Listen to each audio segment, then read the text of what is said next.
Hey everybody, this is Pastor Michael, and I just wanted to come to you and share some things from my heart. You know, a lot of people have been asking, what's up with Pastor Mike? Why is he so laid back and non-judgmental, and why isn't he, over the top and yelling about our sin and things like that? And that's because I've been there and I've done it, and I've had a lot of experiences in my life, so I can be compassionate to other people. So when I was 10, I started smoking and doing drugs. I was brought up in church and shown the right way, but I saw a lot of things in the church that I didn't like. My family got hurt, people doing things that you think, wow, people shouldn't do that if they're in church. And as a little child, you get turned off to that.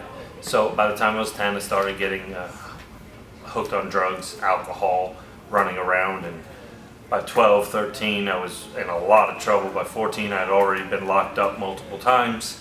I was in drug rehabs, I was running the streets, I was doing things that I just shouldn't do. And we had run into so many different difficulties in our lives by just a young age. And if you're having a problem with drug addiction, Jesus Christ can set you free. If you're having a problem with legal issues, Jesus Christ can fix your legal issues. So by the time I was 17, I had already been locked up 3 times.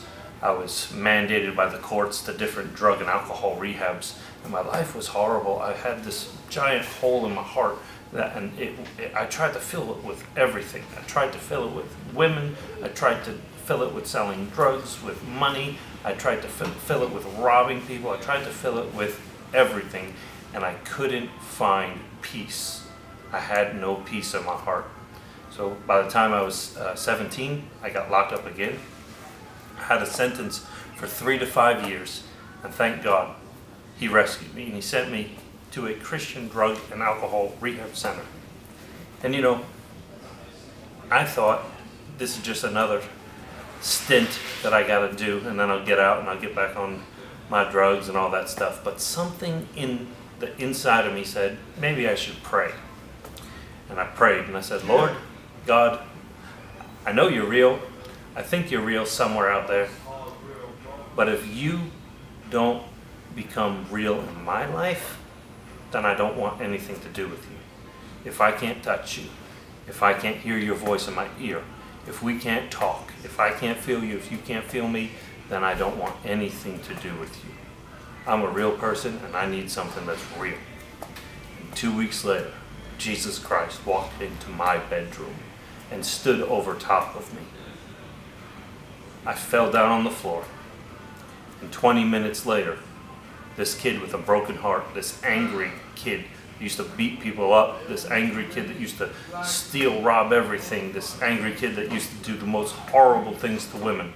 I got up off that floor and I was happy. I went outside. I was in Queens, New York, and the sky was blue. I mean, if you're happy about being in Queens, you must have had a touch from God, because that place is nasty. And all of a sudden, it seemed like it was so beautiful. Now, people ask me all the time, did you see Jesus at that moment? No, I didn't. But I felt him. And that's all you ever need, and you'll be convinced that Jesus